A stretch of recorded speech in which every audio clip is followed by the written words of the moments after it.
اور ایک سب سے اعلی چیز کہ دودھ پلانے سے بچے کے دل میں ماں کی محبت پیدا ہوتی ہے اور ماں کے دل میں اولاد کی محبت پیدا ہوتی ہے. یہ ڈبوں کے دودھ سے چیز نہیں ملتی. اکبر الہ آبادی نے یہی تو کہا تھا کہ بچے میں ماں باپ کے اتوار کی بو کیسے آئے, انہوں نے تو ڈبوں کا دودھ پیا ہوا ہے. تو ماں کا دودھ پینے سے بچے کے دل میں ماں کی محبت اور ماں کے دل میں بچے کی محبت, یہ محبت کا رشتہ بہت محبوب ہے. اس لیے شریعت نے کہا کہ ماں اپنی اولاد کو 2 سال تک دودھ پلائے. یہاں پر ایک نقطہ اور سمجھ لیں کہ پرورش کا حق شریعت نے ماں کو دیا اور ولایت کا حق شریعت نے باپ کو دیا, اس لیے کہ ماں بہتر پرورش کر سکتی ہے. ہاں جب بچہ بڑا ہو جائے تو اس کی تعلیم, اس کی تربیت, اس کی زندگی میں اس کو سیٹ کرنا یہ ولی کا کام ہوتا ہے, تو یہ باپ بہتر کر سکتا ہے. تو اس لیے اگر بچے کو شروع سے ہی اسلامی تعلیمات کے مطابق ہینڈل کیا جائے تو بچہ شروع سے ہی اپنے دل میں نیک جذبات حاصل کر لیتا ہے اور وہ نیکوکاری کی زندگی گزارتا ہے. عام طور پر اولاد کے بگڑنے کا سبب ماں باپ کی غفلت. اس کی 2 وجوہات ہوتی ہیں. یا تو ماں باپ نے غفلت کی وجہ سے بچے کو وقت نہیں دیا ہوتا, یا پھر ماں باپ کو پتہ ہی نہیں ہوتا کہ بچے کی تربیت کرنی کیسے ہے. آج کل ہمارے ماحول میں یہ بنیادی ریزن ہے کہ بچیاں ماں بن جاتی ہیں مگر ان کو یہ پتہ نہیں ہوتا کہ ماں کی ذمہ داری کیا ہوتی ہے. وہ اپنے عقل کے مطابق, تجربے کے مطابق, سنی سنائی باتوں کے مطابق اس بچے کو ہینڈل کر رہی ہوتی ہیں. تو جو تو سمجھدار ہوئیں, بردبار طبیعت والی ہوئیں, انہوں نے بچوں کو ذرا اچھی پرورش دے دی, اور جس کے طبیعت میں غصہ زیادہ ہے اس نے بات بات پہ بچے کو جھڑکی دی, کوسنے دیے, بددعائیں دی, بنانے کی بجائے اپنی اولاد کو الٹا بگاڑ دیا. تو اس لیے اولاد کی تربیت کا یہ مضمون ہر عورت کے لیے پڑھنا سیکھنا ضروری ہے اور اس کی اہمیت کا جاننا ضروری ہے. یہ پوائنٹ ذہن میں رکھیں کہ اگر ہم نے اولاد کو نیک بنانے کی کوشش نہ کی تو یہ اولاد بڑے ہو کر ہمارے لیے وبال جان بنے گی. اس لیے علماء نے لکھا ہے کہ جوان ہونے کے بعد اولاد یا ماں باپ کی دوست ہوتی ہے یا ماں باپ کی دشمن ہوتی ہے. اگر تو نیکی پر آ گئے تو ماں باپ کے دوست, اور اگر بگڑ گئے تو ماں باپ کے دشمن. چنانچہ ہم نے دیکھا بگڑے ہوئے بچے ماں باپ کے لیے سہانے روح بن جاتے ہیں, ماں باپ کا جینا حرام کر دیتے ہیں. ایک مرتبہ مجھے بیرون ملک میں ایک عورت نے فون کیا,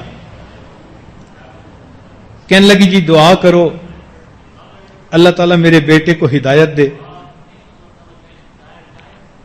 میرے بیٹے نے اپنے پسند کی شادی کی اور وہ مجھے ملنے ہی نہیں آتا, اور مجھے اس وقت 8 مہینے ہو گئے بیٹے کا چہرہ دیکھے. آج میں نے اسے فون کیا کہ بیٹے ایک دفعہ آ کے مل تو جاؤ. تو بیٹے نے آگے سے جواب دیا کہ تم کتیا ہو, بھونکتی رہتی ہو, مجھے آئندہ اپنے پاس آنے کی بات مت کرنا. اب سوچئے کہ بیرون ملک میں اپنے بچوں کو پالا اور دین سکھانے کی بجائے وہی مغربیت کی زندگی ان کو سکھائی, تو نتیجہ یہ ملا کہ اب یہ بچہ جوان ہو کر اپنی ماں کو کتیا کہہ رہا ہے. کتابوں میں ایک واقعہ لکھا ہے کہ چند بچے دیہات میں کھیل رہے تھے اور بوڑھا باپ بیمار تھا, بستر پہ لیٹا ہوا تھا. وہ بار بار اپنے بیٹے کو کہہ رہا تھا کہ بچہ مجھے پیاس لگی ہے, پانی پلا دو, اور بچہ کھیلنے میں مست تھا. حتیٰ کہ جب بار بار باپ نے کہا تو وہ لڑکا اپنے دوستوں سے ہٹا اور اس نے اپنا جوتا اٹھایا اور قریب جوہر کا پانی جوتے کے اندر بھرا اور باپ کے منہ میں آ کر انڈیل دیا۔ جب نافرمان اولاد ہوتی ہے، بگڑتی ہے، تو پھر ماں باپ کے ساتھ یہ سلوک کرتی ہے۔ اس لیے کہتے ہیں کہ یتیم وہ نہیں ہوتا کہ جس کا باپ فوت ہو جائے، یتیم وہ ہوتا ہے کہ جس کے باپ کے پاس فرصت نہ ہو اور اس کی ماں کے پاس اہلیت نہ ہو، وہ یتیم ہوتا ہے۔ ماں نہ اہل ہے، تربیت کرنے کے قابل نہیں، لکھی پڑھی نہیں، خود تربیت یافتہ نہیں، تو ماں نہ اہل ہو اور باپ کو کاروبار سے فرصت ہی نہ ملے، تو ایسے بچے کو حقیقت میں یتیم کہا جاتا ہے۔ ہمیں چاہیے کہ ہم اپنی اولاد کی نیکی اور تربیت کے لیے بہت کوشش کریں، ورنہ قیامت کے دن یہ اولاد انسان کو اللہ رب العزت کی عدالت کے کٹہرے میں کھڑا کرے گی۔ یہ بات چھوٹی نہیں ہے، قرآن مجید میں اس کا ثبوت ملتا ہے۔ قیامت کا دن ہوگا، اللہ تعالیٰ ایسی نافرمان اولاد سے پوچھیں گے تم کیوں نہیں نیک بنے؟ تو اولاد سارا کا سارا ملبہ ماں باپ پہ ڈال دے گی، اے اللہ انہوں نے ہمیں بگاڑا، انہوں نے ہمیں دنیا دار بننے کے لیے کہا، ڈاکٹر بنو، انجینئر بنو، پائلٹ بنو، اللہ ہم بن گئے، انہوں نے دین کے لیے کبھی کہا ہی نہیں تھا، ہم نے دین کی طرف توجہ ہی نہیں دی تھی۔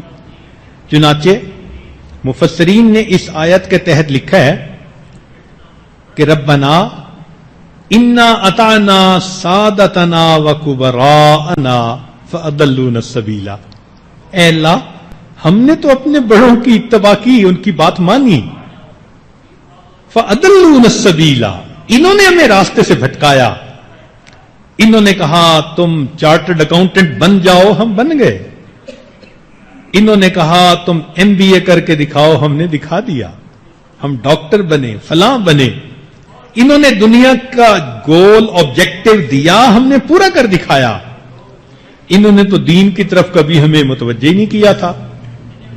انا اطعنا سادتنا وکبراءنا فاضلونا السبیل، اللہ انہوں نے ہمیں گمراہ کیا، ربنا آتہم ضعفین من العذاب، اے اللہ ان کو دگنا عذاب دیجئے، وَلْعَنْهُمْ لَعْنًا كَبِيرًا، اور اللہ ان پر لعنتوں کی بارش کر دیجئے۔ تو مفسرین نے اس میں ماتحتوں کے ساتھ اولاد کو بھی شامل کیا ہے کہ اولاد بھی ماں باپ کے خلاف یہی الفاظ کہے گی۔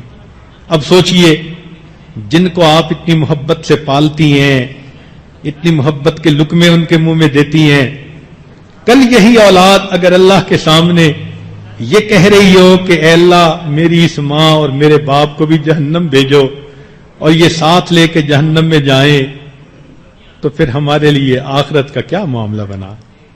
اس لیے اولاد کو نیک بنانے کے لیے اپنی ذمہ داری کو پورا کر لیجئے اور اللہ سے دعا مانگیے اللہ تعالیٰ اولاد کو نیک بنا دیں۔ جہاں ایک خوشی اللہ نے دی اولاد والی، وہاں اس سے بڑھ کر دوسری خوشی اولاد کا نیک بنانا، وہ بھی اللہ عطا فرما دیں تاکہ ماں باپ کی آنکھیں ٹھنڈی ہوں۔ اللہ تعالیٰ جو صاحب اولاد ہیں ان کی اولادوں کو نیکوکار بنا دے، جو صاحب اولاد نہیں اللہ ان کو نیک اولاد عطا فرما دے۔ وآخر دعوانا ان الحمد للہ رب العالمین۔